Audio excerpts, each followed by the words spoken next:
Today we have ourselves a Norm Nathan show from June 30th and a taste of July 1st, 1995. It's a great way to end June and pack up for a lovely July vacation.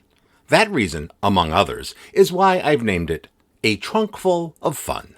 Norm was filling in for Bob Raleigh, so we have guests and lots of callers.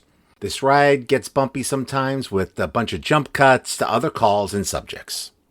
The first guest was Tom Hamil, editor of Collecting Toys magazine, at the time the highest circulation toy magazine in the country. He also was involved with a couple of other toy-related publications, Toy Shop magazine and The Toy Collector and Price Guide. Unfortunately, the entire interview is not here, but enjoyable nonetheless. Then we cut to Norm listening to a message he left on some voicemail.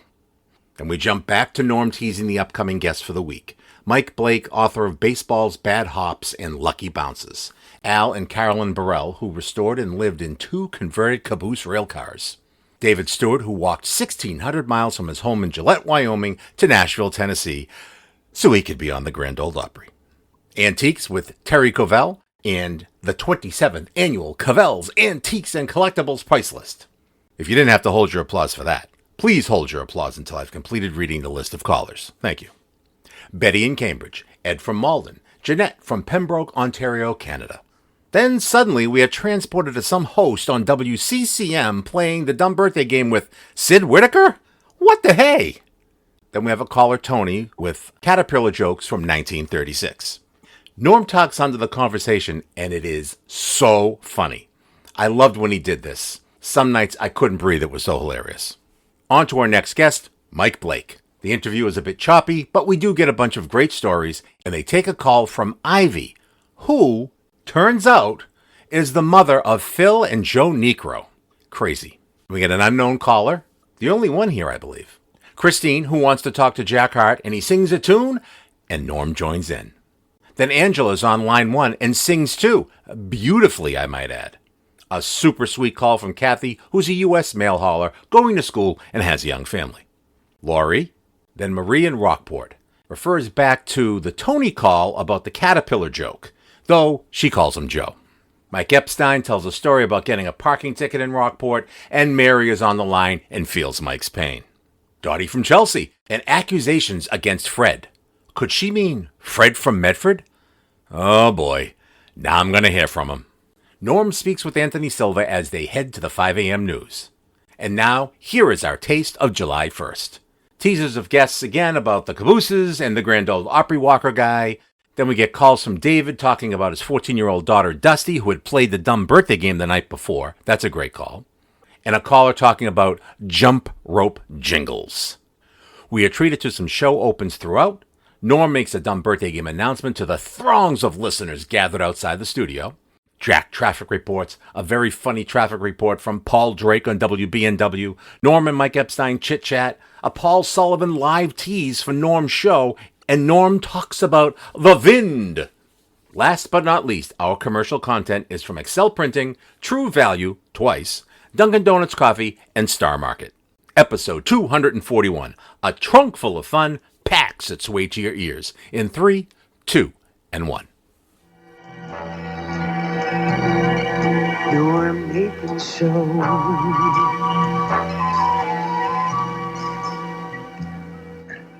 For heaven's sakes, it's not the Norm Nathan Show. It's the Bob Raleigh Show. When will you guys ever get anything straight? The media screws up everything. That was acting.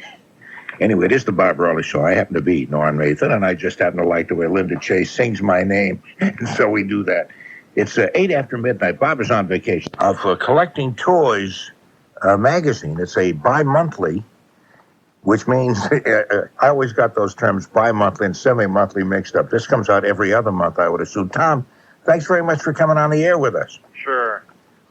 Sure, I thought you'd say, hey, I'm just so darn excited. I just put aside my train set so I could spend fully concentrate. Anyway, did you just become the editor of Collecting Toys? Not that long ago, that's true. I've been the editor for about a year. The magazine is 3 years old now. I've been in the collectible toy field for about 4 years now. In what other capacity then, besides the magazine? I worked for another magazine, which is also based here in Wisconsin. Actually, two others, both of which were toy publications. One is called Toy Shop, and it's primarily a shopper's guide. And the other one was Toy Collector and Price Guide. Okay, is Milwaukee, Wisconsin, is that sort of the toy capital of the world or something? No. It just seems to work out that way, I guess. Collecting toys is a bi-monthly. It comes out 6 times a year, and in the 3-year lifespan, it has become the highest circulation toy magazine in America. Like what? What would the circulation be?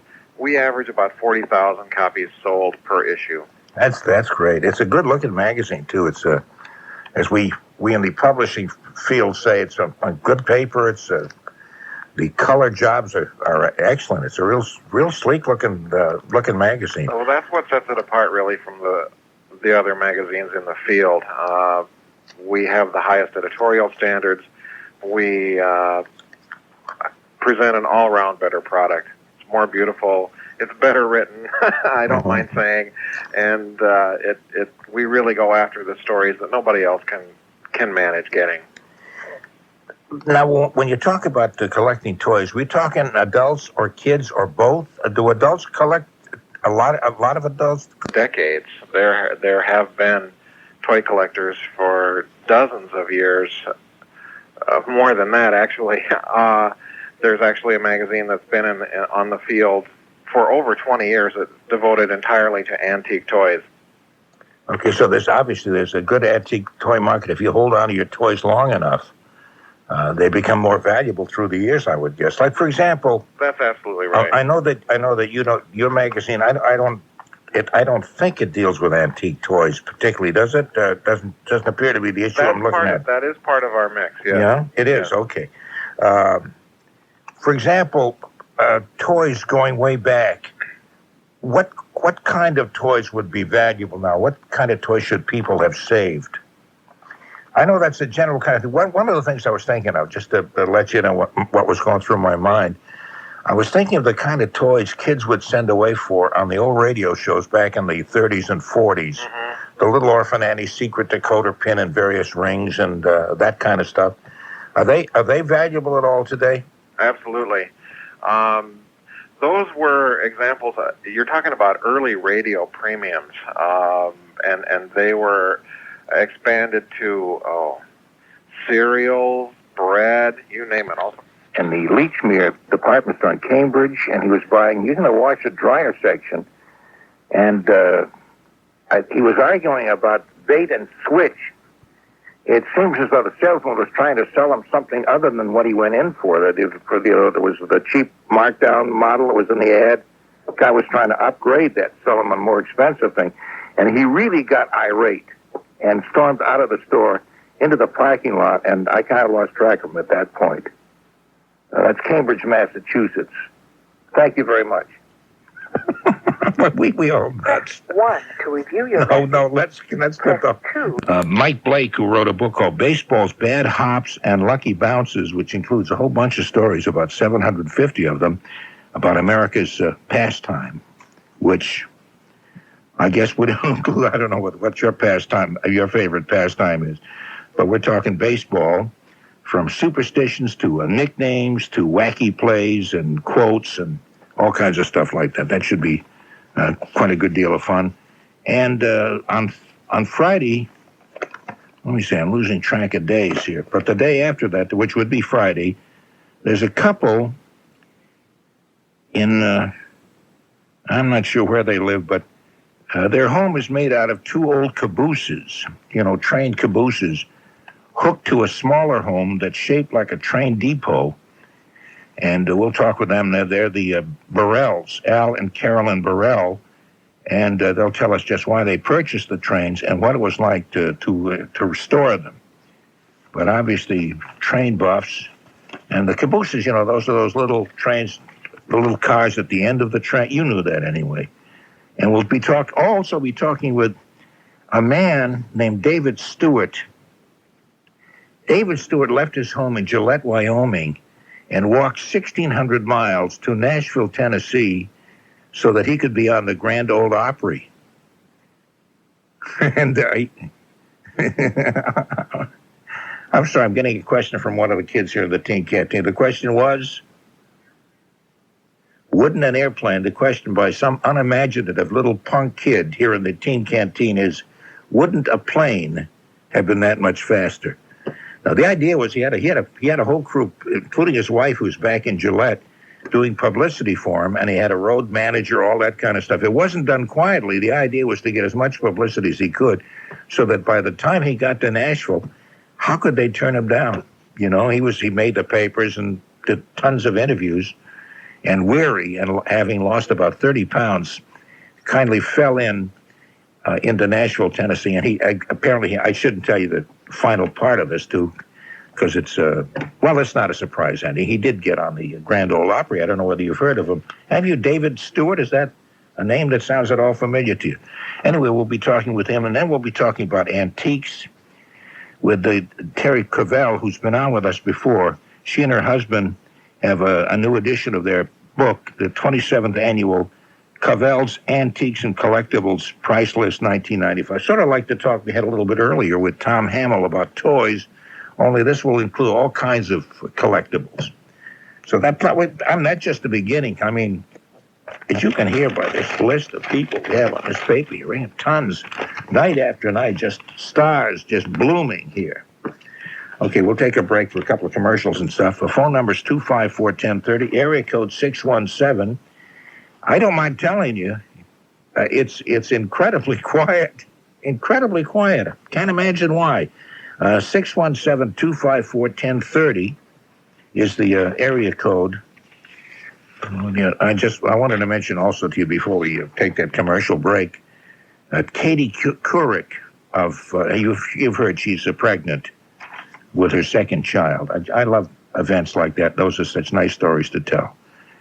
As you await, you tuned in on Nathan, he's one of the greats. Right here on BZ, reaching 38 states. I'm singing this song so you'll know. It's time for your Nathan Show. When the day-to-day world starts to drive you insane, and you feel like you're riding on a runaway train, Norm makes you laugh and keep spirits bright. Tune in 10:30 and call Norm tonight. Hey, out there in Radio Land, you tuned in on Nathan and he's at your command. So stay here and listen, then you'll understand. He's a habit you'll never outgrow. But right now, Norm Nathan Show. I said right now, Norm Nathan Show. Here's Norm. Thank you very much. Thank you so much. The kids have come to life in the teen canteen. That's wonderful. Okay, we are now lighting up. Hold on a minute. Can you put me on the echo on the, I want to talk on the sound system here. Okay, so I have an announcement to make. Hello? Hello? Oh, I guess you can hear me out there. We are now taking applications for the dumb birthday game. You will be accepted on a number of criteria set up by our producer, Mike Epstein. Is this on? Yes, I guess it's on. Yeah, I guess it's on. Just call Mike if you would like to be put on that list of possibilities by calling Mike at, and I can repeat this just once right now, but probably 80 million times before the end of the program. 257-1030. No, I'll repeat it again. 254-1030. Area code 617. Hello? Okay. Okay, will you turn this off? Okay, it's off. Okay. Thank you very much. Because we play the dumb birthday. This is your offstage announcer now. We play the game after 3 o'clock this morning, and we scour throughout the entire 38 states and Canada and some uninhabited planets to get the best possible contestants we can for the dumb birthday game. And if you happen to be one of them, God love you, you're set for life. Okay, let's take some calls. 254-1030, same number, by the way. Let's talk with Betty in Cambridge. And baked lobster is $3.05. Now this is this is the after roof. This isn't just the automat. No, that's right. And cocktails were from 45 to 55 cents each. And I still am not totally caught up in the players with the Red Sox, the new ones. It seems like the whole team is a totally different team. They could call themselves the Des Moines, Iowa Pigeons. Well, maybe they didn't want to do that. Well, yeah, that's a bit of an extreme, maybe. That's an extreme thing, but I still am not sure. When I hear names of ball players, I'm not sure whether they're for us or for the other team, because it takes a while to get acclimated. Do you find that? You're a baseball fan. Oh, yeah. But I mean, I know just about all of the names of the regular Red Sox players by now, because I hear them on the radio, on the television, whatever. And yeah, you're right. This isn't the same group of people that I've been following for the past number of years. But hey, they're winning. Hey, so maybe it's better to have these unfamiliar faces. Well, that's it. Win or lose, it's whoever plays the game as long as they play it well. I wonder, there was one thing I was wondering about, too. At one time, they used to have, and this has nothing whatever to do with that, I make leaps, giant leaps into a whole other different topics have nothing to do with what we're talking about. And you do it so smoothly. Yes, I do. You really do. Yeah, I do. It's very smooth. I was going to talk about double your money back offers. Have they had the... I know that has no relationship, but that's the adorable and unpredictable thing about me, and that's why women just go gaga. They don't use the word gaga anymore either, No, do I they? don't think so. No. But they used to have these double your money back offers where if you didn't like a product, you could return it and not only get your money back, but you get double your money back. And I haven't heard them. I guess the economy maybe is not ripe for that kind of thing anymore. But I remember thinking as a kid, what a swell thing that would be, and how wealthy could you get wealthy doing this? Like you buy. As I recall that they had a double your money back offer on like some certain soup. Mm-hmm. Is this really a boring topic? No. Because I think nowadays the closest that I hear to that is I hear a couple of stores saying they'll have a 110% guarantee. So if you are dissatisfied, you'll get your money back plus 10%. Now that's not double your money back. No, it's not. But at least you can make a little profit each time. Yeah. So you bring the stuff back and you get a little profit. On double your money back, you get double. So I was thinking, you go to a store and you buy a can of soup, which at that time used to cost probably like a dime. Mm-hmm. Because I'm going really back. Yeah. Oh, I'm going back. Oh, it's awful. The earth still was molten lava, and it was not separated from the sky or the waters. And I thought you'd buy that, and then you'd bring it back, say, yuck pooey, and you'd get 20 cents, okay? Then you'd go to another store. The only problem was the transportation going from store to store that had the same product. Yeah. But each time you double it, eventually you could become quite wealthy. Especially, I suppose you could, but I think as with anything else, at least myself, I think I'd be afraid that somebody would just like catch on and say, no, we're not taking this back from you, Epstein. You brought this back 7 times already. No, not to the same store. You have to go to different stores. Different. Well. Oh, no, we had it all plotted out. Anyway, I bought the first can of soup, and I tried it, and it was delicious. From then on, I lost heart about going back. If I had hated that soup, I wouldn't be here today. I probably own Westinghouse. At the time, it'd be worth taking public transportation to all the different stores. It's kind of funny, though, the kind of stupid ideas that pop in your head when you're a kid. Fortunately, I'm a grown man, and so I don't have stupid ideas popping into my head. What do you say after the program? We get on top of the building and jump off with umbrellas, huh? Okay. You want to talk with Ed from Malden? Please. Okay. Ed, how you doing, Ed? I'm doing good, Norm. Last night, you had a fella call from New York. He mentioned something about getting fellas together that served, went through basic training in the early 50s up at Sampson Air Force Base and then went on to Korea. That's correct. Well, I'm trying to get the address so I can write to him because I was one of those fellas. I served 18 years over Okay, there. I don't have his name. He didn't give me the total information, I think I don't remember whether I asked him to send me all the information or not, but I do have an address you can write to. Okay. And you can write directly to Sampson Air Force Base. Well, you know that anyway. Yep. Veterans Administration, is that what the VA would stand for? Yeah. Sampson Air Force Base, VA. Okay. Geneva, New York. Geneva, New York. Now, he didn't have the zip code, so I don't know what that is, and that's all I've got. He called from a town called Interlaken, New York, which I guess is nearby, and which is where he lives. Oh, and he said there'd be a reunion in mid-September. Yeah. But that's all I had. He didn't tell me any more than that, and I think he was going to follow that up with some more information. Yeah, I hope so, because that isn't much to go on.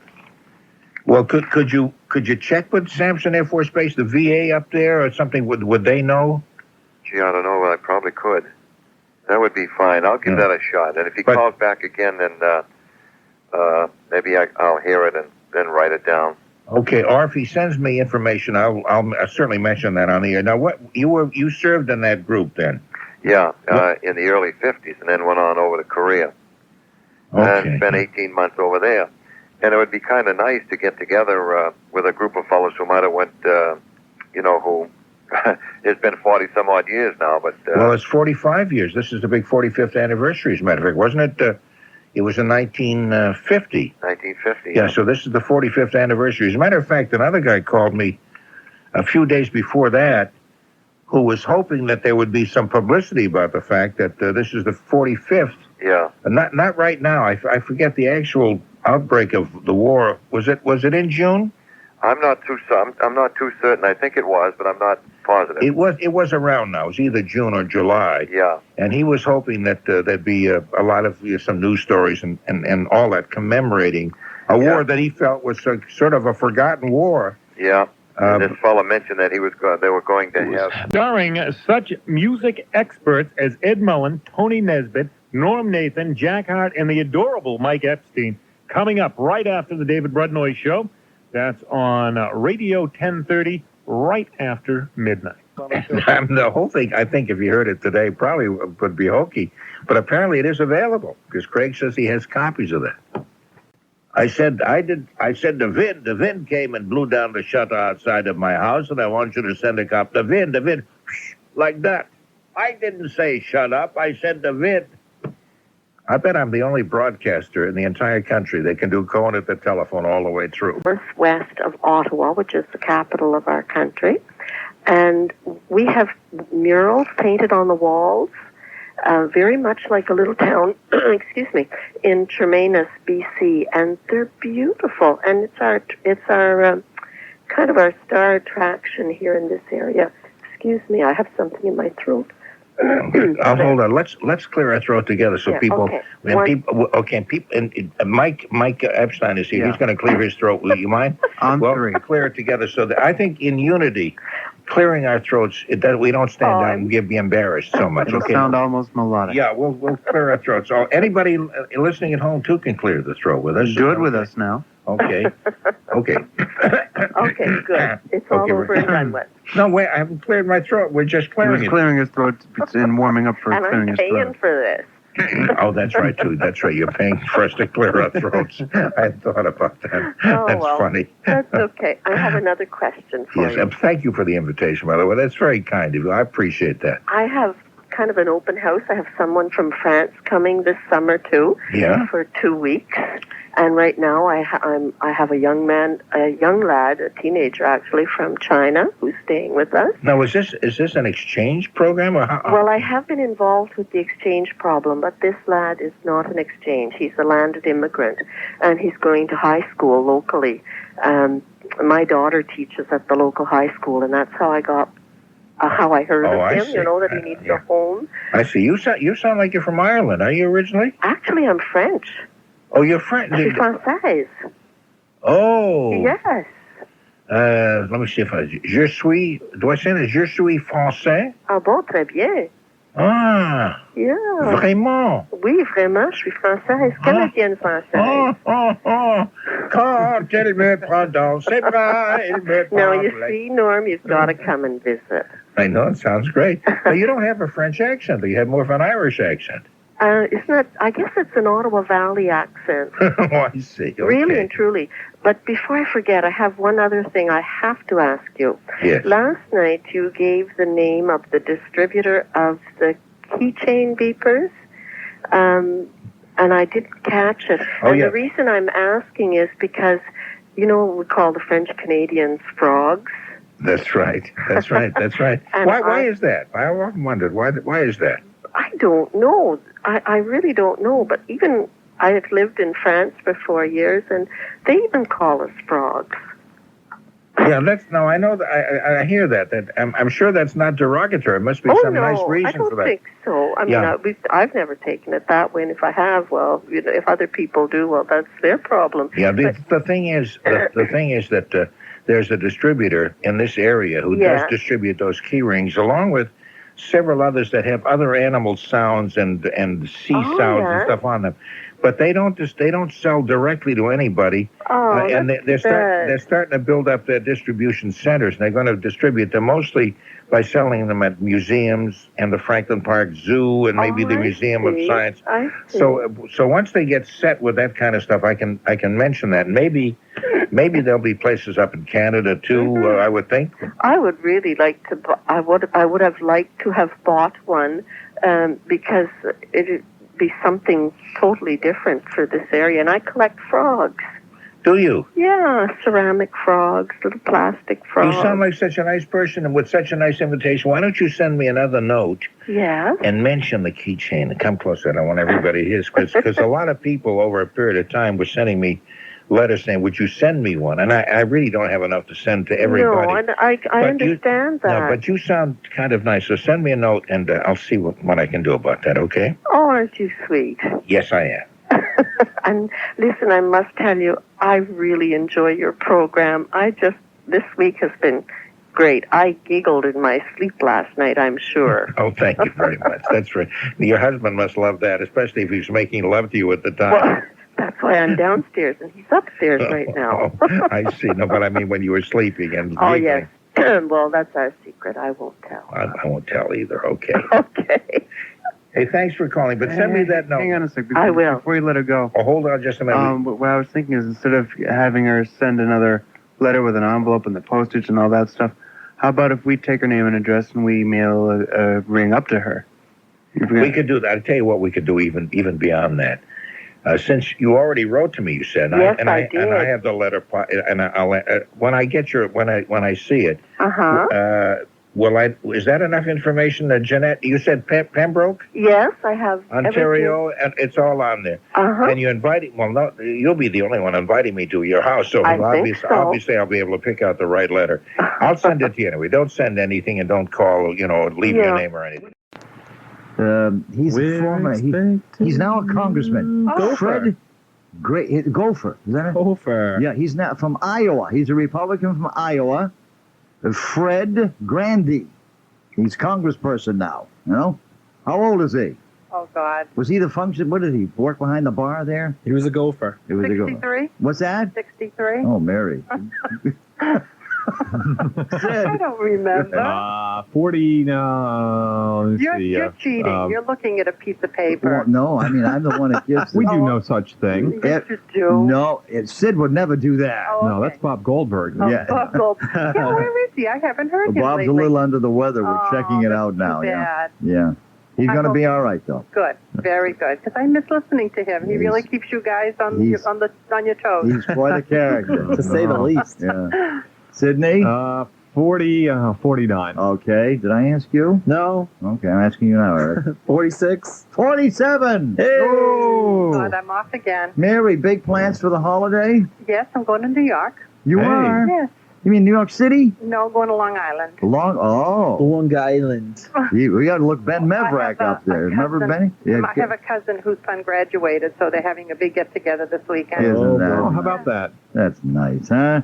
It's nice because the families, everybody is so spread apart. Sure. Sure. But we'll have a nice time. Is your phone ringing? Yes, it is. Well, you'll have to hold on. Can you wait We for already have the information. That's okay. We just have to put Mary in for Richard. We already have the information. Are you Rich's mother? Yes, I am. Oh, so we do have the information then. I guess so. I hope we call you tomorrow, Mary. I hope so. 1 out of 3. You know what I'm talking? Have a good day. You too, pal. All right. Bye, Mary. That's Mary. Now, isn't that a coincidence? Mary Gilmet, whose son, Richard, Already won the sports quiz this morning. That's a family affair, isn't it, guys? Wow. It's a small world. WCCM, Yeah. the family station. We'll get Mr. Rogers to do our commercial. Sure. Said at 10 you'll return. See you then. And have a busy day, Eric. I'm out of here. Yeah, what a day. You're out of here. When you need quality printing personalized the way you want it, the place to go is Excel Printing of Salem, New Hampshire. Excel offers a complete line of computer forms, carbonless forms, letterheads, plain or fancy business cards, and naturally copies that look better than the original. Whether it's a rush job or something that involves more time, Excel Printing will do the job right. As an added service, Excel will come to you and discuss your printing needs in the comfort of your own office. To set up an appointment, call 603-898-2022 and ask for Charlie. And remember, Excel is easy to get to, conveniently located on Route 28, 339 Broadway in tax-free Salem, New Hampshire, with plenty of free parking. Quality printing, friendly professional service, and low prices. That's Excel, E-X-C-E-L. Excel Printing, Route 28, Salem, New Hampshire. We excel for you. Back in 36 in Boston. Oh, there's nothing better than an old Caterpillar joke from 1936. Well, there was a contest. The city of Boston had a contest on 10 caterpillars that were on the wild rum cherry trees. And the commissioner at that time, I think, was Long. So I think I was the only one that entered the contest, you know. I was on the Boy Scouts at the time. And so I collected a whole bunch of them from the, rum cherry trees. And then I went into the park department, and the commissioner come out, and I had this little box full of these egg masses. And there's probably, each egg mass maybe had 50 or 75 little tiny pinpoint eggs. Why me, God? And so he said, how many do you have? How many caterpillars? Why is this happening to me? I said, well, I don't know. I didn't count them. Good Lord, I good just Lord. brought them Help in me, to you help me, people. God. He says, you'll have to go home and count them. So I went home. Maybe if I and kill myself, estimated, I can leave this earth quietly. Egg mass, little pinpoint. Could I borrow your egg knife, mass. And then I noticed that they're starting to hatch out, you know. So I A 1936 Caterpillar joke. Can you imagine this? I put them back in the box and I mail them back to the commissioner. So when he opened them up, there's all these little caterpillars hatched out and moving around. Yeah. But I got them. I got some kind of a medal, I guess, from it anyway. That happened in 1936. Is that correct? Right, beg pardon? That happened in 1930. Can you hear me? Hello, is this on? 1936. Yeah. Okay. You realize how long ago 1936 is? That's almost 60 years ago, Mike. Right. I mean, not Mike. Your name is Tony. Tony, yeah. Is that the newest story? The last time anything really fun happened to you? No. Because I think things. But I want to get serious on the caterpillars, the gypsy moth caterpillars, which are a scourge. Yeah. And I've been trying for the last 15 years trying to determine ways how to trap them. You know. The gypsy moths, you mean? The caterpillars. They feed at night, and then they come down from the top of the tree when it's daylight, and they try to hide down someplace in the leaves or whatever. The best way to trap them is to put a cedar shingle at the base of an oak tree. Is this? Tony, hold on. Is this really a very serious problem? Because we had this problem. Coming up, every 7 years they have it. It's devastating. It's on the way up again. But I don't have people predicting, scientists predicting that this is the year they're going to break out again. Oh no! It started last year. It was down about 3 years ago. Was at a minimum. Now it's on the upswing, and the best way to trap them is to use a cedar shingle at the base of the oak tree, and then check. You have to Let check us see them the every morning. single by the And old you'll oak get tree. maybe 25, 50, or 100 Catch a little caterpillar caterpillars just for hiding you underneath and the shingle. me. You can just squish them and get rid of them. Yes. Okay, that sounds like a swell idea. Works for me. Yeah, it works for me too. With milk or cream and some kind of fruit, Tony, it certainly is the breakfast of champions. Disabled vehicle inbound on Sturo Drive, just as you get to the inbound on the Mass Pike. There's the case there. Taking a look at traffic on Boston area roadways, we continue to deal with work crews northbound and southbound, Route 128 in the Canton-Dedham area. Route 1 heading southbound, approaching the Tobin Bridge. Just shutting down even as we speak. Two-way traffic in the Callahan Tunnel is your alternate route. I'm Paul Drake, Boston's business station, WBNW. It's True Value's Red, White, and True 4th of July paint sale. Weatherall flat latex, only $13.99. Easy Care flat latex, only $12.99. It's true. Help is just around the corner. This is Radio 76. Anyway, the temperature right now is actually 63 degrees, which, if I had to pick a temperature that I really liked a lot, like for about 5 after midnight, I'd probably pick 63. I think that's nice. Thank you very much. I'll be back with some more really penetrating thoughts later. Norm Nathan, he's the talk of the town. Lift you up when you're down. Norm Nathan on WBZ in Boston. Here's Norm. Oh, hello. This is Norm, and I'm sitting in for Bob Raleigh, who'll be back next week. And we'll be talking with a man named Mike Blake, who's written a baseball book, Bad Hops and Lucky Bounces, all kinds of unusual idiosyncrasies about ball players. Because they're about the most superstitious lot. Anyway, the book is a whole lot of fun. And besides, the name Mike Blake just sounds like a guy who was born to do sports. Mike Blake. In another life, I may take that name. Thank you so much. Anyway, we'll talk with Mike in just a minute. And they said, gee, what does he want to talk about? And he said, well, he's written 4 baseball books. I'm talking about baseball in America and comedy and Americana. And they said, well, will he talk about Dances with Wolves? Well, that was written by Michael Blake. So their answer was, well, he saw the movie, so be happy to talk about it. And they said, well, we'll call him. Still waiting for that phone call. Isn't that even on the networks with these big mucky people there? They screw things up too, isn't that? I'm glad to know that I, a small person in a little part of the country, can I feel a camaraderie toward them. Well, listen, Norm Nathan's a great alliterative name. Yeah, it is kind of a nice name. I wish it were my real name, but it's not. My real name is Henry Fonda, but there already was one. No, actually, it is my real name. And Mike Blake is your real name, too. Yes, it is. No, the book is fun. Baseball's Bad Hops and Lucky Bounces. It was the publisher's Better Way Books. I love the title of that. I had not heard of them. They're out of Cincinnati. Are you out from that part? Did you publish this? Well, no, the publisher, I'm under contract. And I live on the West Coast. I used to live on the East Coast and live on the West Coast now. So trying to split the difference, found a publisher in Cincinnati. I see, right in the middle. We get out to a lot of states because we're Clear Channel at night. I know this is going to thrill you, but we do get out to Ohio, to a lot of parts of Ohio. And fishermen in Finland, I understand, get the broadcast. Yeah, that's right. And as a matter of fact, some uninhabited planets pick us up as well. Plus southern Canada and all the way down to a lot of the East Coast down to the south, down to about North Carolina, little bits of Florida. Why am I trying to sell the station to you? We already got you. You're already here. Listen, I'm here at midnight for you guys. Okay. So where you are, it's only about 12 minutes after 9. That's correct. Last time you and I talked was during daylight hours. I think it was on a Saturday morning. I think that's probably right. Yeah. We were a couple both years ago, another book. Yeah, we were just same guys, but another book. Yeah, we were. Now, what was the book that he had out at that time? Do you recall? Well, it was either Baseball Chronicles or it might have been the Incomplete Book of Baseball Superstitions, Rituals, and Oddities. And I also wrote one called The Minor Leagues, and it might have been one of those. Are those books still pretty much available, all your books? Baseball Chronicles is. That was a neat one. I interviewed 140 ball players and got their favorite stories.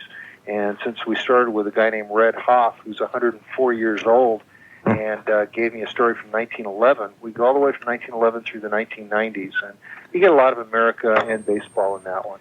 Yeah, because I'm a big baseball fan. Of course, following the Red Sox, also a frustrated baseball fan, although they're doing so well so far. It was it was particularly a great deal of fun to read your book. And superstitions always have. I know you do. You in this one you deal with a lot more on superstitions as you did with the other book, was primarily on that. But superstitions always. I guess anybody, even singers, I think, musicians sometimes have superstitions. If they have a great performance one night because of some unusual thing that happened, they kind of hope that it will happen again each time they go out. You were talking, for example, in the book about some players have lucky bats. Oh, absolutely. I think to kissed his bats. Kevin Elster used to take his bat to lunch with him. Ty Cobb once took his bat to a wedding with him. Of course, nobody else would go with him. Weren't there some ball players also who never changed their underwear? Say they had a great day, home runs and everything, and they attributed that to either their underwear, maybe their whole set of clothing, and never changed, until they struck out or some bad thing happened later on, ending the streak. Absolutely. You want to stay away from guys like that. Ross Grimsley, who I don't think took a shower during his entire career. My favorite underwear story was Babe Ruth. Babe would, have this soiled underwear. The game would be over. He'd take a shower, put on new clothes, but put on the same underwear he wore during the ball game. So players would say, "Babe, for crying out loud, you're going out tonight. Geez, put on some different underwear." He said, "To heck with that," and he stopped wearing underwear altogether. But he changed his pants, I would hope, or something. Gosh, we hope so. Of course, he's wearing his uniforms. Mo used to wear all black. Used to keep a tuxedo in his locker. And when people would say, "Well, why is it there?" He'd look at him and he'd say, "Just in case."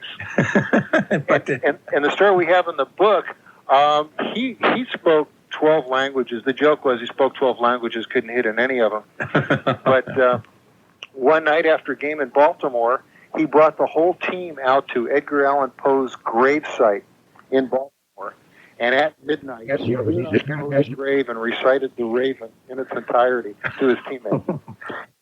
He would have been a fascinating guy. And the new book about him also sounds fascinating, as is your book, because he played for the Red Sox, of course, for quite some time, and was, I guess, a good friend of Ted Williams and some of the other people that you talk about in the book. He was one of these guys that everybody liked. He certainly had his odd habits, but he was a patriot. He was one of the guys. Didn't drink a lot, but didn't lord over his intelligence, even though he was a certified genius. Yeah, Princeton graduate and all that. Yeah. There was one. I remember one player. You're talking about superstitions. Who used to, and I used to see him. He played the outfield, I think, for the Red Sox. This was a while back, but he would not head for the dugout. Now, the Red Sox dugout, of course, is next to first base, and he played right field. And I can't remember who this is, but he would insist upon, when he came in after the inning, like touching third base and then heading for the dugout. I would guess this is probably not unusual conduct. A lot of people had quirks like that. You remember Wade Boggs' footpath from third base, where he would take his own circuitous route so that he wouldn't touch certain areas of the infield. And by August or September, you could see the footprints that had turned yellow, and those were Boggs' footprints. That's interesting. You have a story here too about a pitcher, Bill Swift, of Seattle. Went through 6 seasons in Seattle with a 30-40 record, which is not which is still kind of a losing record. But anyway, on days he would pitch. This appealed to me because you talk about music in this one. He said on days that Bill Swift would pitch, he insisted the clubhouse CD machine play only music from Frank Sinatra and only those chairman of the board songs written by Sammy Kahn or Jimmy Van Heusen. See, now I think that is really a hip picture. Oh, I love that. And the thing was, he was on a losing streak, and somebody probably turned on Sinatra, and he was singing one of a Sammy Kahn song, and he won. And somebody with way too much time on his hands figured out that he went 10-4 while he listened to that music. That's right. And that's recently too. Somehow you think of a pitcher. Greeny's a really neat guy. He can certainly use some hair plugs, but one of the reasons that he made the books is it turns out that when you fight Mike Greenwell, all of a sudden the team starts to go nuts. And he's gotten into several fights. He and Louis Rivera brawled in the outfield over who called for a fly ball. And moments, they were both slumping at the time. And as soon as the fight ended, Greenwell's average rose a couple of points. Rivera's climbed about 15 points. But the Red Sox died. The Red Sox dropped 22 out of 35. And we've chronicled about 3 or 4 times whenever the team is going well, Greenwell gets into the fight, and then all of a sudden the team goes into a slump. So you got to keep Greeny away from the rest of the guys this season. When he was a kid, he used to run to the store. Whenever he had some extra change, he would run to the store and get pie. When he would have to pick up the groceries, his mother would always make sure that there was a little left over since he was running to the store, getting the groceries and bringing it back so he could get his pie. He loved that stuff. The only other superstition I heard about him was something that a lot of players in those days did. They felt that finding ladies' hat pins were good luck, and ladies' hairpins were good luck. I guess that comes from, hey, if there's a lady's hairpin around, a lady can't be too far removed. Sacks. Super guys. I have three children. My daughter was the oldest. She's the Ketcher brothers. And then I have 10 grand. I thank God for my blessings. I had the most wonderful husband, but he's going to be gone 7 years Sunday. That was one of the stories that Phil gave me for my book, Baseball Chronicles, and it had to do with his getting his 300th win. Yeah. And George Steinbrenner arranging for a telephone hookup into the hospital so that your husband could listen to the game. I was there, And he comes out of his, I guess he wasn't in a complete coma, but he came out and became attentive and actually listened to the game and listened to the 300th I have win. 2 baseballs at home that they both won 21 games on the same day in the same year. Did you know that? No, I was unaware of that. That's great. I got them home. I got them sitting on a little... No, what year was that? I think it was in 86 or 87. And both your sons won 21 games, both the same year? Day, in the same month, same year. Isn't that something? Yes. I have a lot of... my husband's gone, and I tell you, he was such a super guy that I have too many good memories, What about all these grandchildren you're talking about? I got 10 grandchildren. What now? Do you expect that they have that baseball kind of talent your sons had? No, I think the one has it is Joe's boy. Joe's my great grandson.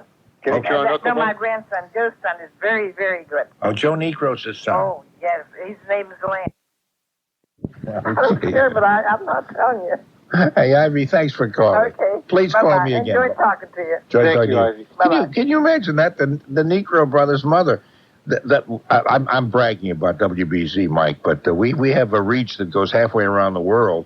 Absolutely. And she's calling from Ohio near the West Virginia line, and she's the parents and all these other people who I'm just like a little kid. All these other people who have relatives who are in Major League Baseball. As a little kid who grew up around here, and to me, Major League Baseball, they're my idols. The fact that you could even if you made Major League for like one day. I think that is absolutely sensational. Anyway, let's take one more call. With the fellow that pitches for the Red Sox, Tim Wakefield. Absolutely. They helped him with his knuckleball. They gained his confidence back. Yeah, in spring training, he had lost his knuckleball, was down in the minors, and he worked out with the Silver Bullets. And they did it for nothing. They weren't under contract to the Red Sox. That's right. They did it just to be nice gentlemen. Well, because the knuckleball is a kind of a dying art, and they want their legacy to live on. Absolutely. And, Wakefield was telling me that he had absolutely no confidence, and he left 2 sessions with them, and all of a sudden he's throwing it like a 20-game winner. Absolutely. Now, Mike, I have a question for you, but I want to sort of scold Norm for just a second. Certainly. Norm. Show. No, that's right. I deserve to be scolded. I love you. I love you a lot. I mean, we're both Jazz fans, and I've talked to you several times about That's right. You can even scold me just right off the top of your head. I do have to scold you about the one thing you said about the Red Sox. This current Red Sox team is probably the most diverse in history. I think they have maybe more minority, either Spanish or African American players than actually white players on this team now. Okay, well, forgive me for that. I'll be honest with you, they have deserved the rap they've gotten in the past, but I think now, I think they want to win more than actually what color is on the team. Okay, that's good. I think they all are Red Sox. Okay. Okay. Mike, let me ask you. You're not going to ask me how many stitches are on a baseball, are you? No, I'm not. Everybody knows it's 32. Or is that teeth in a human mouth? I'm not sure which. I was thinking 144, but that might be dimples on a golf ball, you know? All depends on the size of your golf ball, I guess. That's true. 3 holes in a bowling ball. That's about the only answer I can give you. Yep, I can agree with that one. This thing about the All-Star game, is there going to be something done about this ridiculous travesty or what? Are you saying that because the fans vote and it's a popularity contest rather than an all-star game? Yes, but that's exactly what I think it's more a popularity contest than an actual who's having the best season, who deserves to be representing that position that year. You and I agree. However, until they make me commissioner, and I don't think that's going to happen, that has been discussed, and the whole point is it's who the fans want to see. They call it the fans' game. They're trying to sell it to the fans so that it can be televised and they all tune in. Right, and for that reason, I don't think it's going to change in the foreseeable future. I agree with you, though. As a fan, I will not watch the game because I think it's bogus. Absolutely. It is a popularity contest. You know, if the world was fair as it should be, and it's not, but if it was, you know, maybe I'm stepping out, maybe I'm a little prejudiced for the Red Sox, but the infield, other than second base, should be the Red Sox players. And I think probably Carlos Baega should be at second. But you're not going to get Cal Ripken off a short. Well, yeah, but see, and you're really not going to get Bogsy off his a third. Career, Mike. Are we judging him for this season or his career? Well, this it's season, not my John judgment. Nelson deserves it. It's not my judgment. It is the fans. In the old days, the press, and I don't know why they went to us, but the press used to have half the vote during normal business hours. Okay, 1-800-289-0963. We're going to have to pick this up another time because a lot of people just enjoyed talking with you a lot, and I certainly did. Thank you very much, Mike. I appreciate you taking the time to be on with us. Norm, day or night, anytime. Okay. You hit the ball.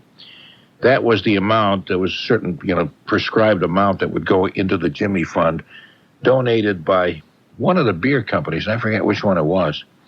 And there I was at the bat. Dave Maynard here actually hit great. I hit pretty badly.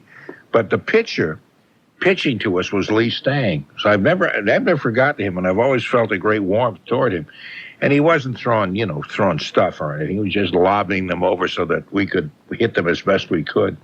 And even lobbing them, I still couldn't hit the ball too well. But to stand at home plate at Fenway Park while Lee Stang, in uniform, with the crowds there at Fenway Park. Would you like to talk with Jack Hart? Very sexy guy. Sure. Okay. How old are you, Christine? 24. Oh, now, Jack, you're what, in your early 30s? I'm in my early 30s, yeah. Okay. Anyway, I want you to meet Christine. Christine, this is Jack Hart.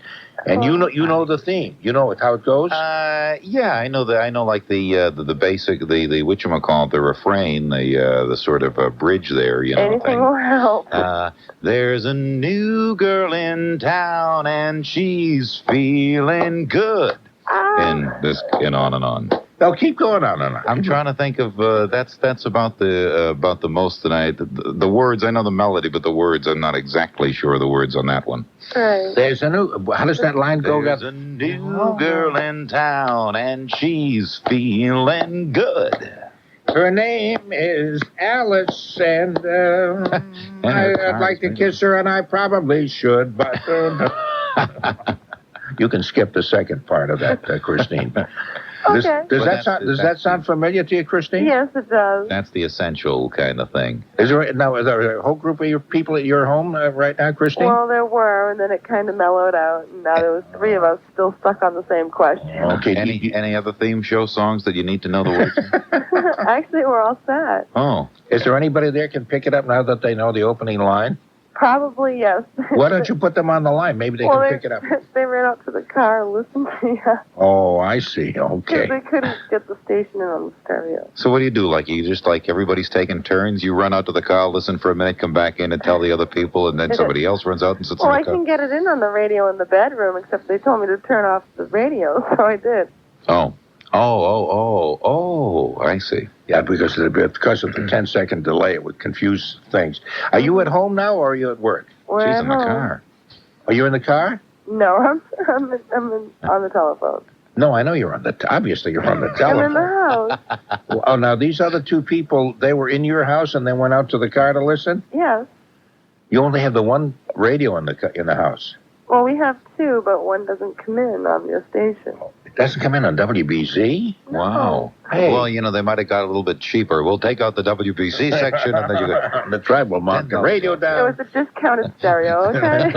Doesn't have BZ, it won't cost you as much money, but if it does have BZ, it costs you more money. In that case, we'll have to take out WEI, and then in that case, we'll put it back in. However, if you'd like WBCN, hold on, I'm getting a message.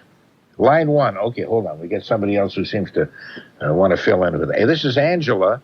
From Salem. From Salem, yeah, Angela. Do you know, are you part of all this stuff? I love Flo and Mel. I wish that they hadn't gone off. I want to get the collector's video. Yeah, What's I know Mel's the last song. name? What's Mel's last name? Mel's last name, trivia question. I don't know the last name. Mel. But you can sing the whole thing, Angela? Sure, I can sing the whole thing. Would you do that for us? Yeah, please. Okay. Early to rise, early to bed. Money between, I cooked and cleaned and went out of my head. Going through life with blinders on, it's tough to see. I had to get up from under and look for me. There's a new girl in town with a brand new smile. She was with a fresh, freckled face in the neighborhood with a new girl in town with a brand new smile. She was just passing through, but if things work out, she's gonna stay. Oh, Hey, you're not an Yay, that's right. You sing Angela, you sing beautifully. Oh, I love to sing. Do you sing professionally? I wish I could. I don't get too many opportunities to do that. I would think you wouldn't. Do you sing even amateurishly with a group? I used to sing in a church choir, and I sang in chorus, chamber singer, and then I sang with karaoke, but it's not the same as singing live, And, So you ought to get in with some group because you sound really first rate. You're okay. Thank you. You have an ear for music, so I know you can tell. No, I mean, usually when somebody sings a song, they kind of hum it a little bit out of tune and all that. But you were really putting your whole gut into it. And you two, okay, you two, okay, Jack, you two. Well, Jack was doing it. Jack was Jack was doing it too. He was singing. Well, I was illustrating people that come on and just I wanted to say. I meant to say, in the neighborhood. Walking through walking fresh freckled face in the neighborhood, or fresh smiling face. So I was thinking of the words, and I sang it before I got on the phone. And I said, I know that song. You were nice to call and to sing it to us. I really appreciate that, Angela. Good luck to you. I hope you get deep. I hope you get deeper into music because you sound really nice. Oh, I love to sing. I've been singing for a long time, but sometimes there's a lot of times I don't get too many opportunities. But pass me along. Okay, I'll be glad to sing for you again if anytime you want a theme song. Okay, that's great, Angela. I really appreciate that. Yeah, now, Christine, you had all your dreams answered. We got it answered. Now. Okay, hey, thank you, Christine and Angela. Have a good holiday. Thank you very much. How you doing? Yeah. Oh, this is a three-way conversation. That's really cool. That is cool. Four-way conversation. Right, because this is a cool station. It is cool. Yeah, it's cool. Hey, Christine, thank you, and thank you, Angela. All right, I might play the dumb birthday game. Okay. Have you talked with? No, not yet, but I'll think about it. Okay, let me turn you back to Mike then. Let him talk to you. No, I might do it if not tonight, tomorrow. Okay. Thank you, Angela, and thank you very, very much, Jack. Well, thank you. Hey, that was really fun. Cheekers. Of the Korean War, and some people called about that, saying they were in the Korean War and they thought it was one of the forgotten wars and it ought to get more publicity and that kind of stuff. And I suspect it will. I suspect just by virtue of the fact that it is the 45th anniversary of that war, that it will get a lot more talk and so on. Anyway, that's the whole thing. If you're a member of that Sampson Air Force Base Veterans Association, just send me a note if you want. And what do you carry and where do you go? I carry mail. I go up and down the pike every day. Oh, do you work for the U.S. Postal Service? Contractors for the Postal Service. Oh, I see. With and you get a whole big van full of huge truck full of mail. Yeah. That's a very important job. Well, I heard other truck drivers call you, and I got jealous because I didn't hear any females out there. No, I don't think we have had. If we've had any, it's very, very few. I thought you might like to know that there's females listening to you. Yeah. Oh no, who are truck drivers? No, I'm pleased to know that. Yeah. Where do you drive from and to generally? Boston to Springfield and back. How often? Every day? Well, I was going 6 days a week, but now I'm 4 days a week, and the other 3 days I'm going to school. What are you studying? Cosmetology. Oh, really? Hairdressing, nails, things like that. So you got a full schedule with the truck driving and the school, the whole business. Yeah. Isn't that kind of interesting? One is such a feminine occupation, and the other you would not think of as particularly feminine. I know. I think it's so funny. You're an all-around kind of woman. Yeah. Are you a married woman? Yes, I am. Is your husband very proud of you? He must show you off all the time. He's wonderful. Yes, I just stopped to get some things at the store. Yeah. Because I have to cook for him when I go inside. Oh, does he cook for you ever? He cooks for me. He does the laundry. And he watches the kids. And he does the dishes, which is number one. That's really nice. Now, what business is he in? Construction. Oh, so he's in a manly kind of stuff. Although I know there are women who do construction work also. Well, he does it mother's hours. Okay. So between the two of you, do you work different hours? Now, how many kids do you have? 2 so far. Are they very young kids? 12 and 9. Okay, so there's a 12-year-old. Can she babysit the 9-year-old? Or Both boys. Okay, do they take care of each other? Oh, no, he does that. Oh, so he's home when you're not home. Yeah. You sound like you have a lovely relationship. Oh, he's so nice to me. He really is. I love the way you say that. Oh, he's so nice to me. I bet he would talk the same way. He must talk the same way about you. Oh, I adore him. I really do. Oh, that is so good to hear. I know, isn't it? I think I may cry. I do often. I appreciate how lucky I am. Oh, you are lucky. You are lucky to have somebody who's there for you all the time. I think is one of the greatest gifts you can ever have. I'm almost going to burst out into people who need people. I can't believe I'm really talking to you. You are, and I think you sound wonderful. What's your husband's first name? Well, his name's John, but we call him Sean. Oh, why you kind of giving me the Irish twist on that? Well, he was supposed to be named Sean, but the priest couldn't pronounce it. He could make an SH only a J? Yeah, he did. Well, he was saying scene, and things like that. I see. He was an American born who never saw the name Sean before, apparently. Yeah, but he was supposed to be named Sean, so his mother insisted he was called Sean, and I like Sean. Yeah. Now, are you just getting home from the truck driving? I am. Thing? I tried to call you all the way home, and I got no service on my phone. Oh, all the way home. I'm glad you finally got through. So are these the regular hours that you work? Like what, from mid-afternoon or late afternoon till now? About 1 o'clock. I started at 12:30 this afternoon, and I usually get home anywhere between 2 and 4.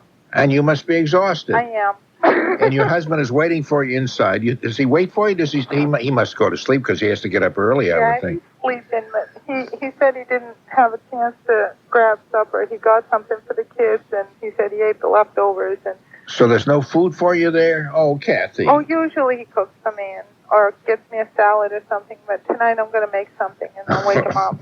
Okay. You sound great. I'm so pleased to talk with you, and thank you very much for calling. I appreciate that. Oh, thank you. Good luck on the cosmetology thing. Thank you very much. Take care. Bye-bye. Bye-bye. Isn't that nice? When she talked about liking her husband, she really sounded like she really did.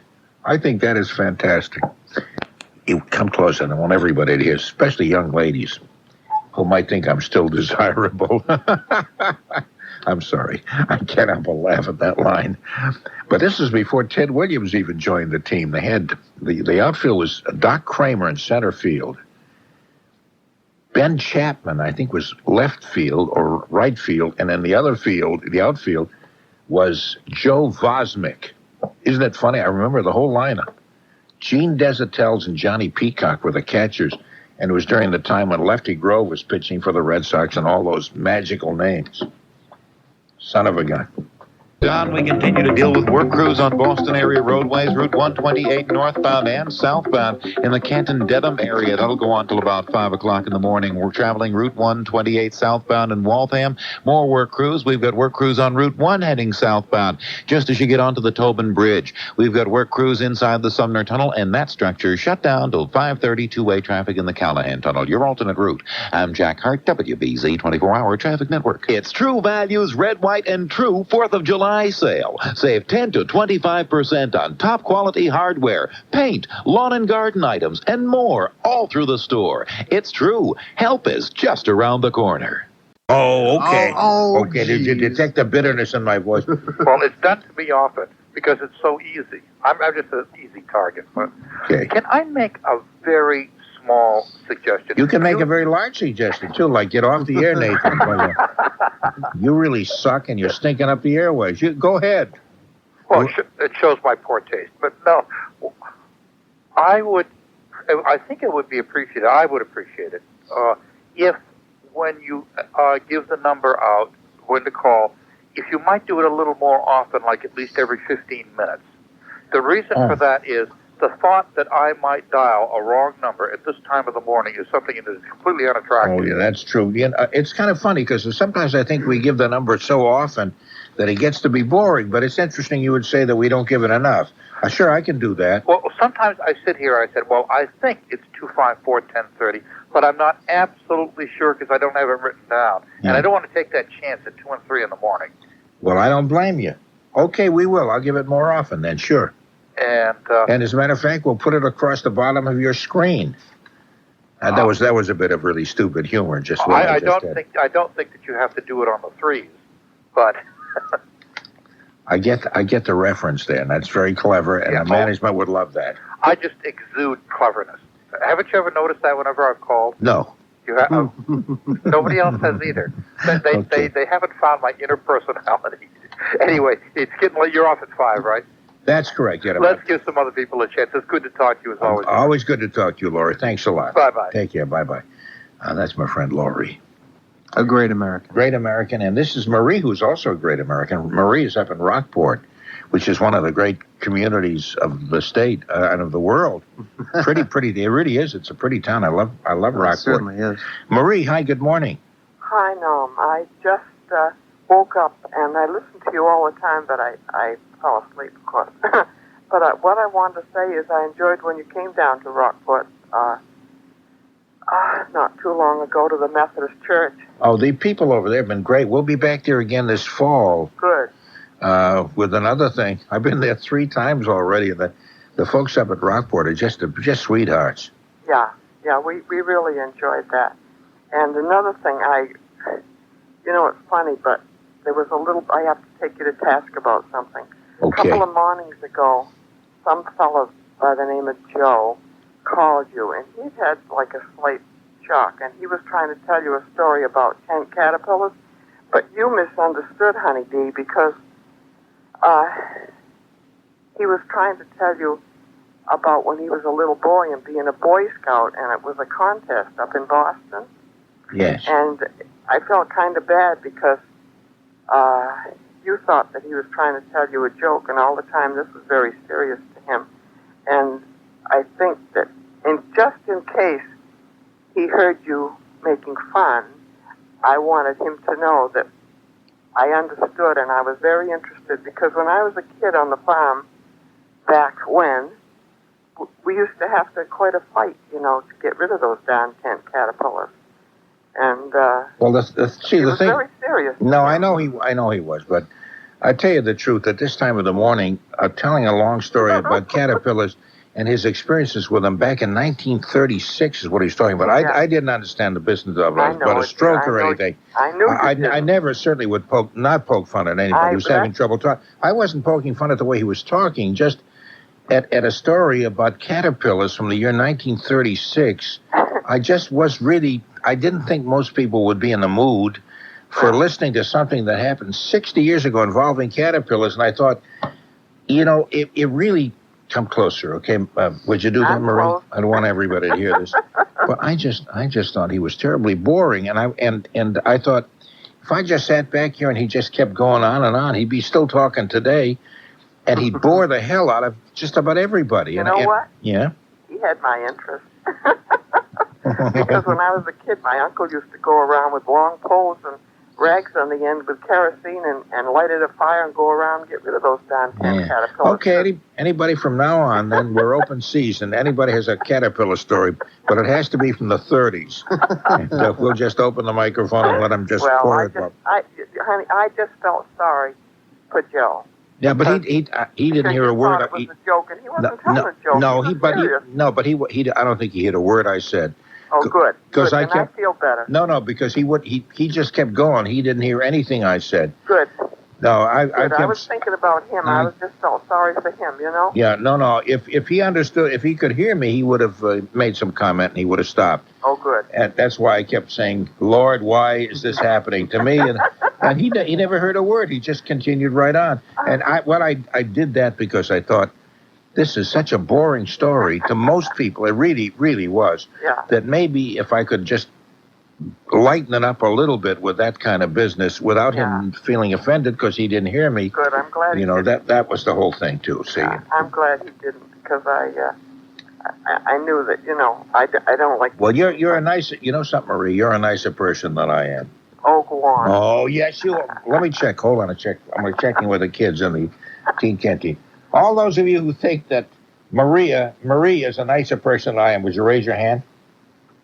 Wow, look at that forest of hands. Yeah, probably all those of you who think that I am a nicer person than Marie, would you raise your hand? Come on, somebody. No, you win. Oh, you win hands down or hands up or something. Well, we're looking forward to seeing you when you come back to Rockport anyway. Oh, thanks a lot, Marie. I appreciate what you said. I thank you very, very much. Well, I feel better that I at least got that off my chest. Okay, I'm glad. I enjoy listening to you, though. You keep me company lots of nights alone here. I'm glad I do. I hope we make you giggle just a little bit during the night, which is kind of the whole point of all this. I do, and I love your dumb birthday. Hey, listen, one night call and be part of it, and we'll call you back so you won't even have to pay the telephone bill from Rockport. Okay, I'll do that. Okay, please do. Okie dokie. Okie dokie. Take care, Marie. That's kind of interesting. You didn't grow up did you Mike with expressions like okie dokie? Well, we heard it from time to time, but it wasn't something that everyone said often. It's kind of funny the way expressions change through the years. I was thinking of expressions like cheekers and gee willikers was very big when I was a kid. Did you ever hear that one, gee willikers? Oh, yeah. Oh, you know all that stuff. Okay, so it's I don't know all of it. I've just heard some of it. I was going to mention Marie was from Rockport, you said? Rockport, yes. Beautiful town, but the one thing that I'll always hold against the town, I was up there a couple summers ago. I left my car unattended on a street for 5 minutes, and there was like 5 minutes left in either the parking meter or I was there for the time that I thought was allotted, and I got a ticket. Oh, boo. And I went up to the guy writing the ticket. I said to him, "Sir, I'm just getting in the car now to go home. Can we just call it even and have a good day and all that happy stuff?" He said to me, No, you are parked illegally, and you must be punished. Or something to that effect. You must be punished. I had a feeling he never said you must be punished. Well, he might not. He might have just called me an obscene name and gone on with his life. With his business, I know it. These are got to be the most unpopular people in the entire world who go up and down writing tickets. You ever notice the meter maids and the meter men in Boston, for example, when they're going up and down tagging cars, they kind of look around like the world hates me. I know they hate me.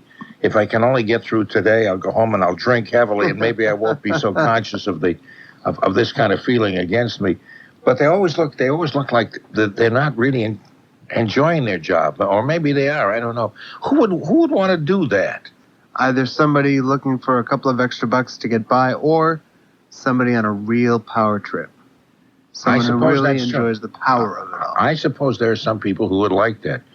Yeah, and they can yell back at you if you catch them while they're scribbling out the tickets. Yeah, we ought to interview some meter maids and meter men and talk about that kind of stuff. Why not?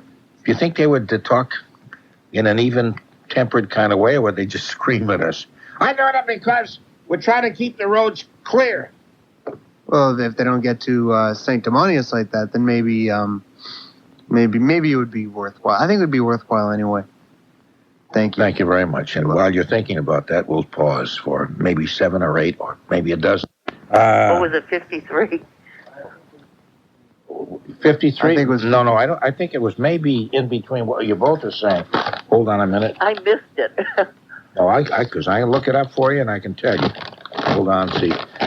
What I do is after this is over, I throw everything in the wastebasket. Oh. I just fished it out of the wastebasket, and the year was 1952. Oh, and you know what? I went to Rockport and had the same thing happen to me. We went and put a coin in the meter. Yeah. We couldn't get it in. The meter wouldn't take it. It was stuck in it. Yeah. And, we went and told over to the police station and told them, and they went right up and put a ticket on our car. They put a ticket on anyway? Yes. Oh, that seems unfair. It's a lovely little town, but maybe they just look toward tourists to supply their funds, to a point where it becomes unfair. Well, I thought that was kind of stinking mean because we weren't even there any length of time at all. And the machine, the it wouldn't accept the coin. It wouldn't accept the coin. Well, that ought to be a reason. It was stuck in there. It's stuck. It didn't go down. What did you do? You probably paid the toll. We had to pay a fine, yes. But if you took them to court, in other words, just showed up and said, "Hey, here's what happened, and I don't see any reason to pay," or something. That you don't have to be arrogant about that. But in other words, if you took it all away and explained that in court what had happened, you probably might have been off. But I think the thing is, you don't want to go back again, and so you pay it reluctantly. And maybe that's not the way to do it. Maybe that's a racket they're pulling up there. Well, it may very well be. They may be looking to the tourists through the summertime especially and saying, this is the way we can make a few extra bucks. We used to go there all the time. I haven't been there since. No kidding. It turns you against them, and it turned Mike Epstein from our station here against them. And, they don't gain in the long run. Well, maybe they do. I don't know. Not so much against them. If I'm going to go someplace where I have to watch my car every second of my visit, just in case I don't break some inane parking rule or whatever. I just can't be bothered with that. I know. Rockport's it's a beautiful town, isn't it? Yes. But that's the way I felt about it. We used to go all the time, but I was really disappointed when they pulled that on, because I thought that was kind of mean. Especially you've got a broken meter there. How can they expect you're going to be able to put some money in it? That doesn't make any sense, and they ought to be reasonable about that and back away. Anyway, but you should off, and then we don't go there and spend money anymore. Okay, you should have fought it, but I know that becomes a pain. Yeah. Hey, listen, you got 2 people here in the studio totally sympathetic towards you, Mary. We're with you, Mary. Yeah, we're with you, Mary. Next time you want to go up, we'll go with you. Okay. Take care of yourself. Bye. Bye. Okay, how about Dottie and Chelsea? Hey, Dottie and Chelsea. Hi. Hi. How are you? I'm so good, and the fact that you asked about my health is so nice. When you're busy and you have so many other things to do. Oh, that's right. How is your health? Not too good at the moment. Oh. But nothing serious. Okay. It should pass. Good. I was just calling again to a couple of people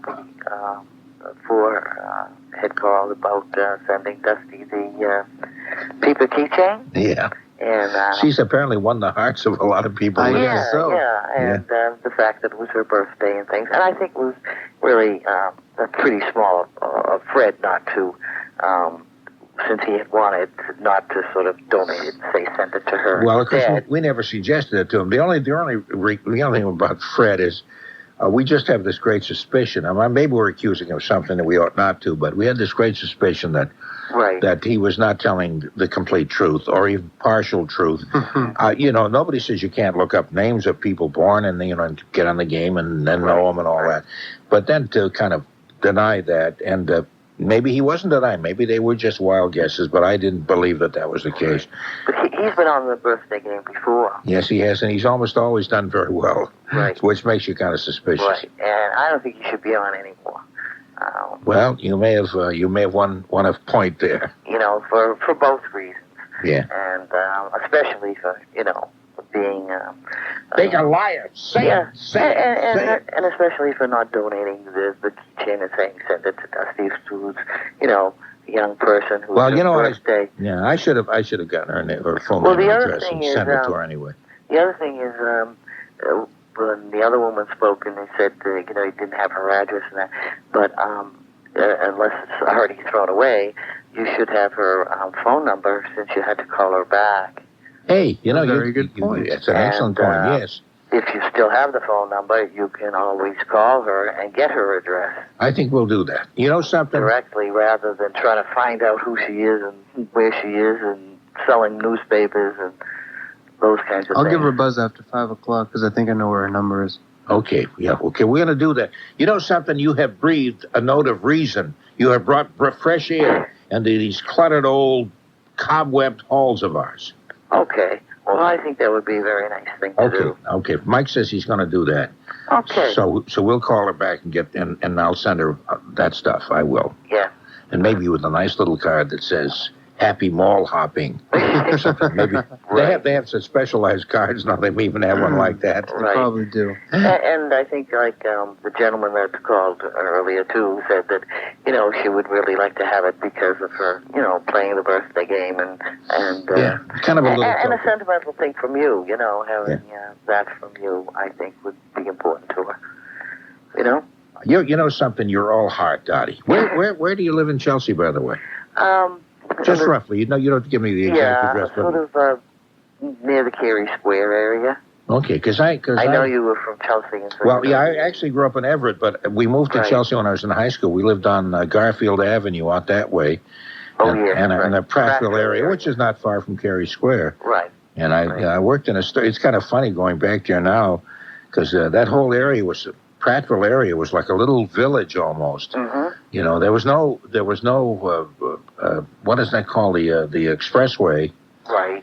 It was just a 2-lane highway going to Revere. Yeah, the Parkway. And there were the houses back there. Before the war, there were none of those houses that were on the marshland in the back, looking toward Broadway. Mm-hmm. It was kind of like almost being in the country, if you could figure living in Chelsea and being in the country. Right. But it was kind of nice anyway. So, and you live right near that. The Carey Square area is nice. Yes. Right near the high school. Not far from the high school, right. Yeah. Right. Are you a native of that area? Yes, I am. Yeah. Okay. Mm-hmm. It's I live right off of Washington Avenue. Oh, that name. The main. Yeah, I know it. I know it very well. We walk down there to go to the high school. That's right. Yeah, and my sister went to the Carey School. Is that called a Carey School?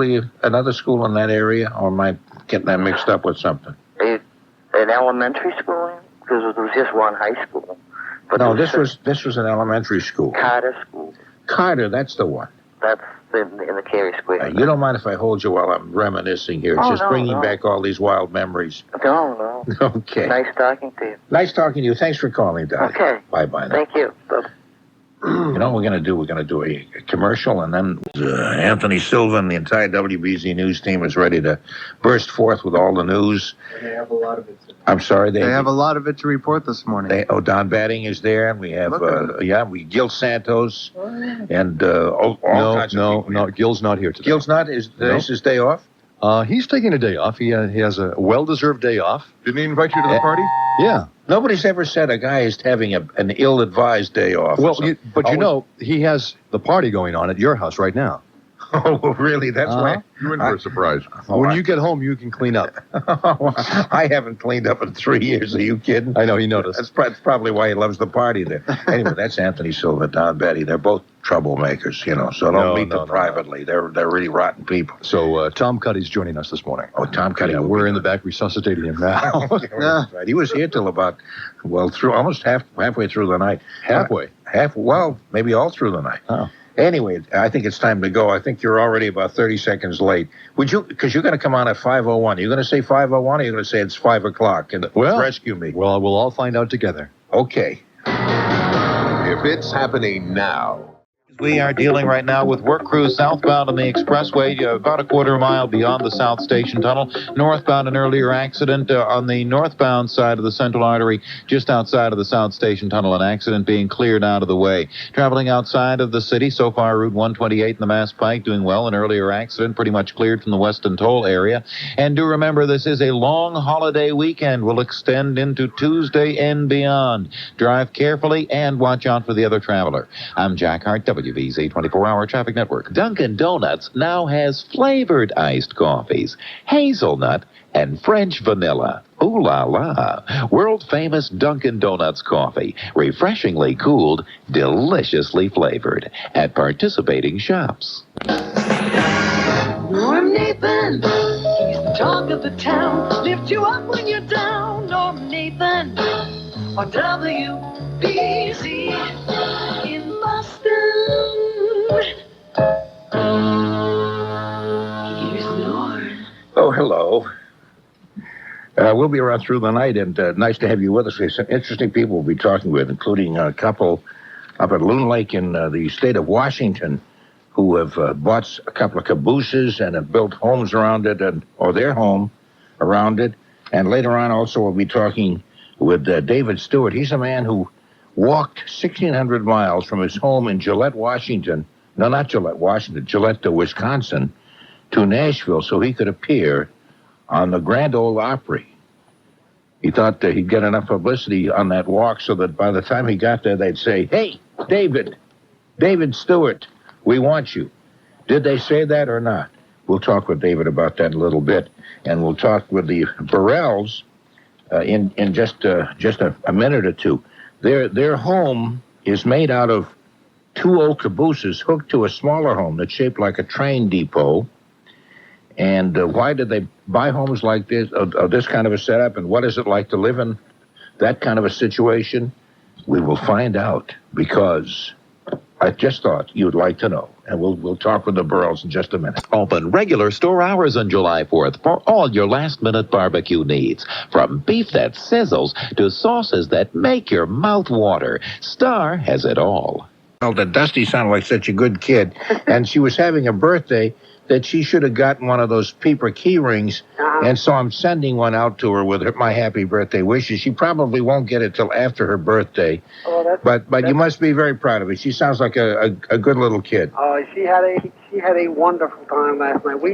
We laughed so hard after we got done with the game, and she finally, about 6 o'clock in the morning, she finally climbed in the back of the truck and fell. Well, I was surprised that she was up as late as she was, because little kids normally cannot hang in that long. But she said, now, do you have other children? No, she's the only one. She's the one, little Dusty. I think that's good. How did you happen to name her Dusty? Well, my wife wanted to name her, she wanted the same initials of mine, so we just kept figuring it out. Finally, we came up with Dusty Lynn Wright. Okay, so you didn't come up with like Darlene or Doris or any of that. Dusty is it's an adorable name. Yeah, she gets a lot of riding out of it from me and everybody else. So I talked to you, I guess probably 3 or 4 months ago. I run a skate rink down here in Maryland. Yes, Dusty was saying that. Yeah, and then I do this part time at nighttime. Is this ice skating or roller skating? Yeah, roller skating. Yeah. Yeah. And she that's her passion. She just loves to skate, and she went to the skate rink this evening, and she just told all her friends about this. And I got to talking to them, and I said, well, just turn the radio on, because these kids, all her friends, they all stay up late at night. Oh, that's nice. I told them, I said, y'all stay up late at night and listen to, and it's so great. I mean, you keep us going here at nighttime. I mean, it's just wonderful. I appreciate that. Let me ask you about skating though, roller skating. I don't know of many roller skating rinks here now. Though we used to have quite a few of them. Is that the kind of fading out, or is it? Well, it has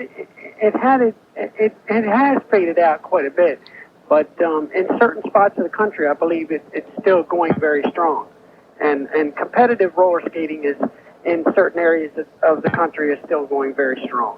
But roller skating tried to get into the Olympics a couple years ago and failed to get in.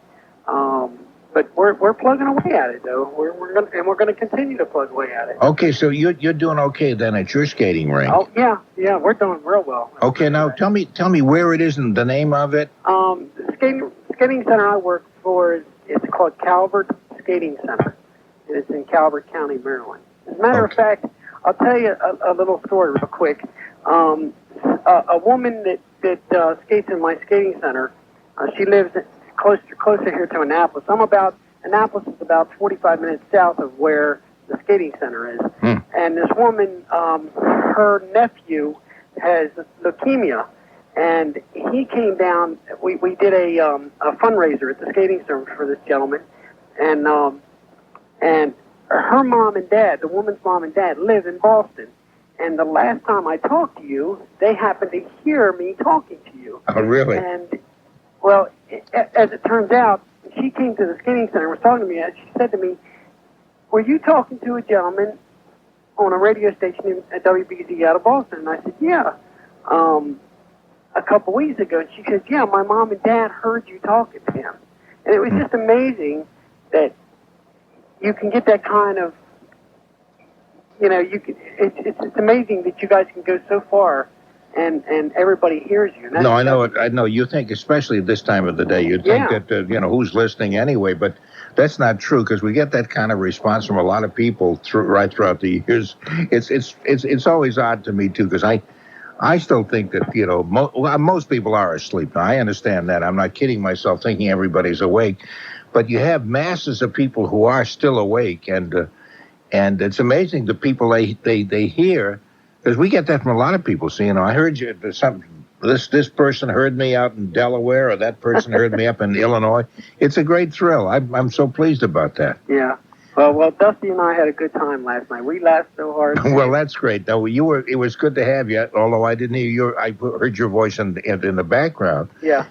Dusty's had such a cute little voice. It was fun to hear.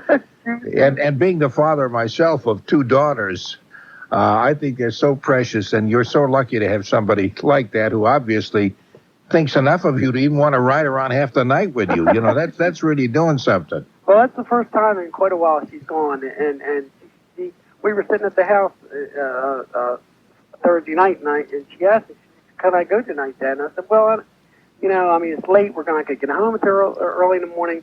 She said, come on, Dad, I want to go. I said, okay, you can go. And then she started listening to it, because, of course, she's 14. She's into this rap music and country and rock music and everything. And I said, well, Dad, don't listen to that no more. I hear it enough at the skating center, so when I'm out here, it's just relaxing. It's very relaxing. And I said to her, I said, why don't you play the game? And she said, yeah, I'd like to do that. So that's why I figured out. Oh, that's good. Okay, you'll probably get the I wrote a little note with it explaining what spring peepers were in case she's not aware of that. Yeah, I explained it a little bit. Okay, so she'll get it sometime at the end of the week. She wanted me to call you to say thank you, and I appreciate it, and she does too. Well, I appreciate having you guys with us, and I thank you very much, Dave, and I hope it's a great weekend for you. Well, thank you, Norma. I'll talk to you later then. Fine. Right, bye, Dave. Okay, that's cute. Yeah, his daughter, Dusty, played the dumb birthday game. I guess he explained all of that.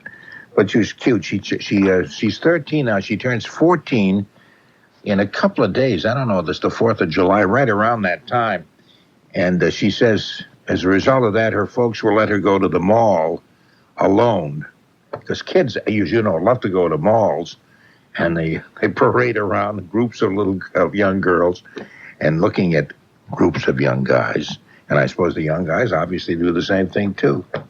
Just kind of reminds you of your old kind of self-conscious days when you were going through that. 13, 14, they're interesting ages.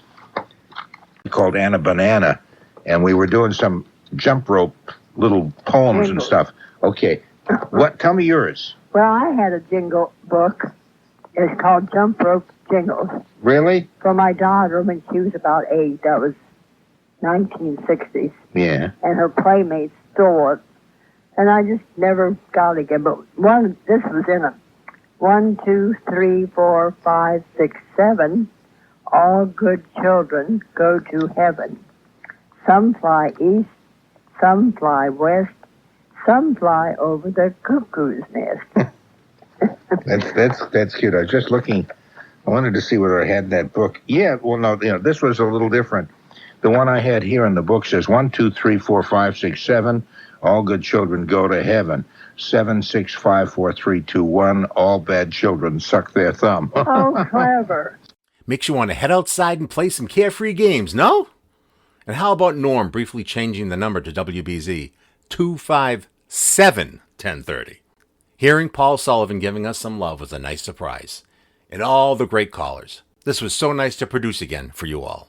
Until next time, let's close the vault and leave this world a little sillier than we found it. For acting, Collecting Toys Magazine, Offstage Announcers, Dumb Birthday Game Criteria, the Des Moines, Iowa Pigeons, Smooth Giant Leaps, Double Your Money Back Offers, Ladies Going Gaga, Terribly Boring Topics, Soup for a Dime, the Sampson Air Force Base VA in Geneva, New York, Clearing Throats in Unity, Exchange Students, Frog Collectors, Fred Grandy, XL Printing of Salem, New Hampshire, Gypsy Moths, Cedar Shingles by the Old Oak Tree, Penetrating Thoughts, Idiosyncrasies and Superstitions, Americana, Better Way Books in Cincinnati, Ohio, Fishermen in Finland who listen to WBZ, Locker Tuxedos, Going to Dinner with Your Bat, Mike Greenwell, Tim Wakefield, The Knuckleball, Stitches, Dimples, and Holes, Show Themes,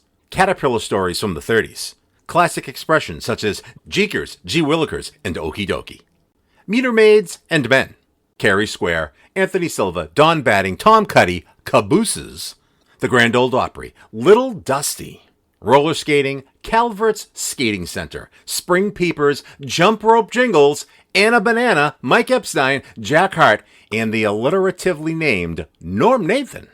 I'm Tony Nesbitt. A 1936 Caterpillar joke. Can you imagine this? They put them back in the box and I mail them back to the commissioner. So when he opened them up, there's all these little caterpillars hatched out.